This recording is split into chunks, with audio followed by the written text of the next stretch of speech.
Hi friends, అందరికి నమస్తే. Welcome to my teaching talkies.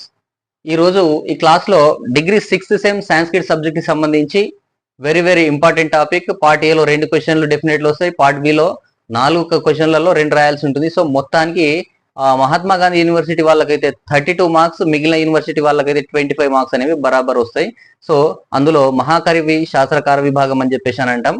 ఈ మహాకవుల గురించి విషయాన్ని మనం ఇంగ్లీష్ లేదా తెలుగులో రాయొచ్చు. సో వాటిలో ఆర్యభట గురించి ఈ క్లాస్ లో వివరిస్తా ఫ్రెండ్స్.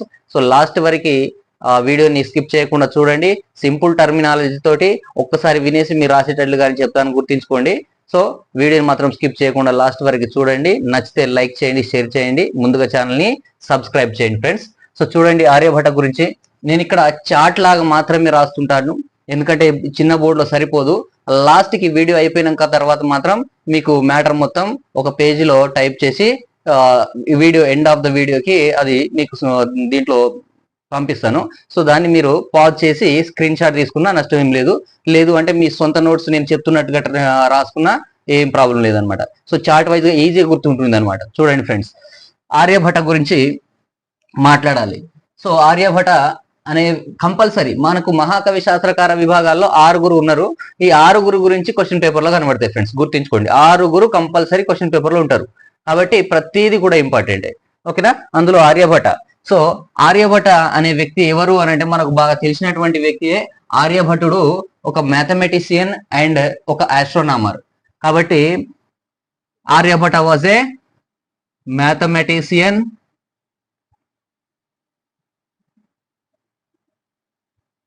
And astronomer.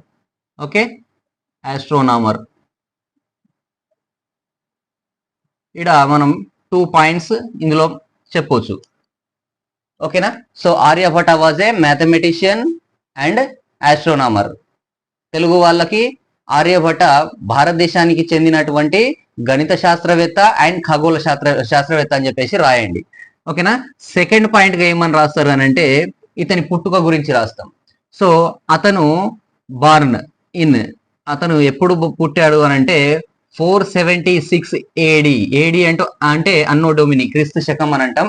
కాబట్టి he was born in 476 AD. 476 year లో ఆయన జన్మించడం జరిగింది. ఎక్కడ అంటే కుసుమపుర అనే ఊర్లో, కుసుమపురి అని కూడా అంటారు. కాబట్టి ఆ కుసుమపురి అనే ఊర్లో ఆయన జన్మించడం జరిగింది అనమాట. కాబట్టి తెలుగు వాళ్ళు క్రీస్తు శకం 476 సంవత్సరంలో ఆయన కుసుమపురిలో జన్మించాడు అని రాయండి, ఓకేనా. సో ఈ కుసుమపురి ఎక్కడ ఉంది అని అంటే ప్రస్తుతం బీహార్ యొక్క రాజధాని అయినటువంటి పాట్నానే కుసుమపురి అంటారు. కాబట్టి nowadays the present capital of Bihar is Kusumapuri which is Patna అని చెప్పేసి రాయండి, ఓకేనా. తర్వాత కొంతమంది ఇతన్ని కేరళ వాసులు ఏమంటారంటే ఇతడు అశ్మ దేశానికి చెందిన వాడు అంటారు. అశ్మ దేశం అంటే ట్రావెన్కోర్ అంటారు అనమాట. సో కేరళ స్కాలర్స్, కేరళ పండితులు కొందరు ఏం చెప్తారు అని అంటే హీ బిలాంగ్స్ టు ట్రావెన్కోర్ అని చెప్పేసి. ట్రావెన్కోర్ అని అంటే అశ్మదేశం అని అంటారు. కాబట్టి కేరళ వాళ్ళు అశ్మదేశీయులు అని చెప్పేసి భావిస్తారనమాట, ఓకేనా. Next 4th point, he wrote, అతను ఒక బుక్ను రాశాడు. దాని పేరు ఆర్యభటీయం. బుక్ పేరు ఆర్యభటీయం, ఆయన పేరుతోటే ఉంటుందన్నమాట. కాబట్టి అతను ఆర్యభటీయం అనే గ్రంథాన్ని రాయడం జరిగింది. ఎప్పుడు అనంటే 499 ఏడీలో, అతనికి 23 సంవత్సరాల ఏజ్ ఉన్నప్పుడు రాయడం జరిగింది అనమాట, ఓకేనా. నెక్స్ట్ ఈ బుక్ ని, ఆర్యభటీయం అనే బుక్ ని 5వ పాయింట్ గా గుర్తించుకోండి. నేను పాయింట్ వైజ్ గా చెప్తున్నాం, చాలా పెద్ద మ్యాటర్ వచ్చేస్తుంది.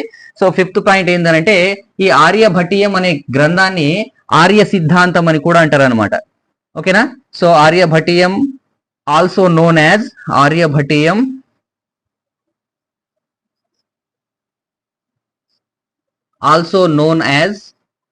ఇక మొత్తం మీరు రాయట్లేను, షార్ట్ పీరియడ్ ఆఫ్ టైంలో అయిపోవాలని చూస్తున్నా. ఏమంటారంటే ఆర్య సిద్ధాంతం అంటారు దీన్ని. కాబట్టి ఆర్య సిద్ధాంత అని రాయండి, ఓకేనా. సో ఇది 5th point friends, right. Next 6th point చూడండి. ఈ ఆర్య సిద్ధాంతం ఏదైతే ఉందో లేదా ఆర్యభటీయం అనే గ్రంథం అనేది Aryabhatiyam. Aryabhatiyam book was Aryabhatiyam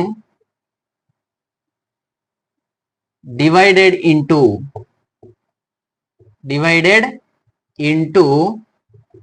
4 పాదాస్, 4 పాదాలుగా విభజించబడింది. పాదాలు. ఓకేనా? సో ఆర్యభట్టీయం వాజ్ లేదా ఆర్య సిద్ధాంతం వాజ్ డివైడెడ్ ఇంటూ 4 పార్ట్స్ గా గుర్తించారు దాన్ని. అవి ఏంటి అని చూడండి. మీరు పేజ్ ఎక్కువగా రావాలి అని అనుకున్న వాళ్ళు ఈ 4 పార్ట్స్ ని లైన్ గా రాసేసి తర్వాత వాటి గురించి డిస్క్రిప్షన్ రాయండి. సో అవి ఏంటి అని అంటే ఫస్ట్ ది గీతికా పాద, గీతికా పాదము తెలుగులో గీతికా పాద. అండ్ సెకండ్ వన్ ఏంది అని అంటే గణిత పాద, గణిత పాదము. అండ్ థర్డ్ వన్ కాలక్రియా పాద, కాలక్రియా పాదము, కాలక్రియా పాద.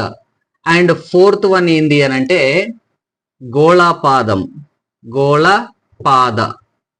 సో ఈ విధంగా 4 పాదాలుగా విభజించబడింది అనమాట. ఇది రాసి ఏ దాంట్లో ఏమేమి రాసింది అనేది రాస్తే ఈయనకు సంబంధించిన విషయం అయిపోతుంది అనమాట. ఓకేనా? సో మళ్ళీ రాయండి, ఇక్కడ సైడ్ హెడ్డింగ్ గా గీతికా పాద అని చెప్పేసి రాయండి. నేను షార్ట్ కట్ లో రాస్తున్నా జీపీ, గీతికా పాదం అంటే అన్నిటికీ ఒకట్లా వస్తుంది అనుకోండి, కానీ నేను చెప్తున్నాను గీత. సో ఫస్ట్ ఇది గీతికా పాదంలో ఏముంది అని అంటే ఆయన కొన్ని నంబర్స్ కి కొన్ని సంకేతాలను ఇవ్వడం జరిగింది. గీతికా పాదంలో ఆయన కొన్ని సంఖ్యలకు కొన్ని సంకేతాలు he gave సింబల్స్ అన్నమాట. ఏమిచ్చాడు? సంకేతాలు అంటే సింబల్స్ టు నంబర్స్ అన్నమాట. కొన్ని నంబర్స్ కి కొన్ని సింబల్స్ ఇచ్చి వాటిని గుర్తించుకోవడానికి చెప్పడం మనకు. అంటే ఎగ్జాంపుల్ పై అనేది ఉంది కదా, ఆ పైకి 3.14 అనే నెంబర్ కి పై అనే నెంబర్ ని సంకేతాన్ని ఇవ్వడం జరిగింది అన్నట్టు. ఓకేనా? అండ్ ఇందులోనే గీతికా పాదంలో ఈ గీతికా పాదంలో సింబల్స్ ఇవ్వడంతో పాటు ఆయన నక్షత్రాలు, స్టార్స్ అండ్ సైన్స్ అని అంటే ఇక్కడ రాశులు. ఓకే, రాశులు అండ్ డిస్టెన్స్ కి సంబంధించినటువంటి మెజూర్స్ ఆఫ్ డిస్టెన్స్. ఏమని మెజూర్ చేస్తాం డిస్టెన్స్ మనం అంటే ఇంచెస్ కానీ అవేంటి అంటే ఇంచులు, ఇంత ఇంచు మందం అని. అండ్ హ్యాండ్స్, గజమను హస్తాలతోని అని చెప్పేసి చెప్తాం కదా, హ్యాండ్స్. అలా వీటికి సంబంధించినటువంటి డిస్టెన్స్ కి మెజర్స్ కి కూడా ఆయన ఈ గీతికా పదంలో వివరించడం జరిగింది. ఒక నిమిషం ఇది ఏరే చేసి మళ్ళీ రాస్తాను.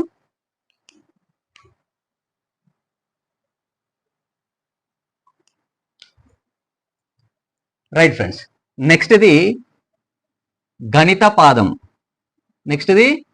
గణిత పాదం ఏదైతే ఉందో ఆ గణిత పాదంలో ఏముంది అని అంటే గణితం పేరులోనే ఉంది చూడండి. కాబట్టి ఆ గణిత పాదంలో ఆల్జీబ్రాకి సంబంధించినటువంటి ఎక్స్ప్రెషన్స్ ఇవ్వడం జరిగింది అనమాట. అంటే ఆల్జీబ్రిక్ ఎక్స్ప్రెషన్స్, బీజగణిత సంబంధిత విషయాలు మరియు కన్స్ట్రక్షన్ ఆఫ్ సర్కిల్స్, వృత్తాల నిర్మాణం, ట్రయాంగిల్స్, త్రిభుజాల నిర్మాణం అండ్ క్వాడ్రిలాటరల్స్, చతుర్భుజాల నిర్మాణాన్ని ఈయన ఈ గణిత పాదంలో వివరించడం జరిగిందనమాట. చాలా సింపుల్ అండి, గణితం అని కనబడుతుంది కాబట్టి మనకు అందులో ఆల్జిబ్రా ఉంటుంది. సో ఆల్జిబ్రిక్ ఎక్స్ప్రెషన్స్ అనేవి ఇవ్వడం జరిగింది. And construction of circles, triangle, quadrilaterals అనేవి కూడా ఆయన దీంట్లో గణిత పాదంలో ఎక్స్ప్లెయిన్ చేయడం జరిగింది అనమాట. ఓకేనా? తెలుగు వాళ్ళు బీజగణిత సంబంధిత విషయాలు అండ్ వృత్తము, త్రిభుజము, చతుర్భుజాల నిర్మాణానికి సంబంధించిన విషయాలు ఇందులో వివరించడం జరిగిందని రాయండి. రైట్, నెక్స్ట్ థర్డ్ది ఏంది? థర్డ్ది కాలక్రియా పాదం. చూడండి, కాలం అంటే ఏంటి? టైం. కాబట్టి ఇందులో ఏముంటుంది? టైం కి మెజర్మెంట్స్ ఇవ్వడం జరిగింది అనమాట. So measures of time, he gave details of measures of time అనమాట. అంటే ఏంటివి? ఏంటివి అవి అని అంటే such as years and months. So in Kalakriyapada he gave complete details of measures of time such as year and month అని చెప్పేసి చెప్పొచ్చు అనమాట. he also gave that 365 days 6 hours 12 minutes and 30 seconds of a year. ఓకేనా, అతను ఒక సంవత్సరానికి 365 రోజులు 6 గంటలు 12 నిమిషాలు 30 సెకండ్లు ఉంటుందని చెప్పిండు. అదే అప్రాక్సిమేట్లీ కరెక్ట్ అని చెప్పేసి మనం కూడా నమ్ముతున్నాం అనమాట. ఓకేనా, నెక్స్ట్ లాస్ట్ వన్ గోళపాదం. గోళపాదం ఏదైతే ఉందో దాంట్లో గోళం అంటే ఏంటండి, భూమి. కాబట్టి భూమి గోళాకారంగా ఉంది కాబట్టి గోళం అని గుర్తించుకోండి. గోళపాదంలో అతను ఏం చెప్పిండు అని అంటే shadow of earth, shadow of earth, భూమికి సంబంధించినటువంటి భూఛాయ అంటారు దాన్ని, భూఛాయని వివరించడం జరిగింది. అండ్ డిస్టెన్స్ లేదా how far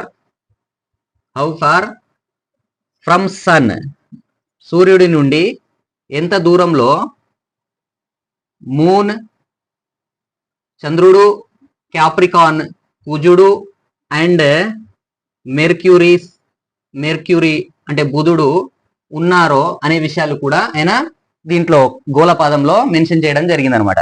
shadow of earth భూఛాయని, how far from sun moon and from the sun the moon Capricorn and Mercury presented, ఎక్కడెక్కడ ఉన్నాయి ఎంత దూరంలో ఉన్నాయి అనే విషయాన్ని ఆయన ఇందులో గోళపాదంలో తెలియజేయడం జరిగింది. దాంతో పాటు వెరీ వెరీ ఇంపార్టెంట్ గా మనకు తెలుసున్నటువంటి eclipses, lunar eclipse and solar eclipse కి సంబంధించినటువంటి విషయాలు ఆయన ఈ గోళపాదంలో వివరించడం జరిగింది అనమాట. దీంతో పాటుగా అడిషనల్ గా మనకు కావాలి అని అంటే he gave the accurate value of pi that is equal to 22/7 that is equal to 3.1414 and so on అనమాట. సో ఇటువంటి విషయాలన్నీ కూడా ఆయనకు సంబంధించినవి. ఇలా నేను చెప్పినటువంటి వాటిని పాయింట్ వైజ్ గా గుర్తించుకొని రాసేయండి.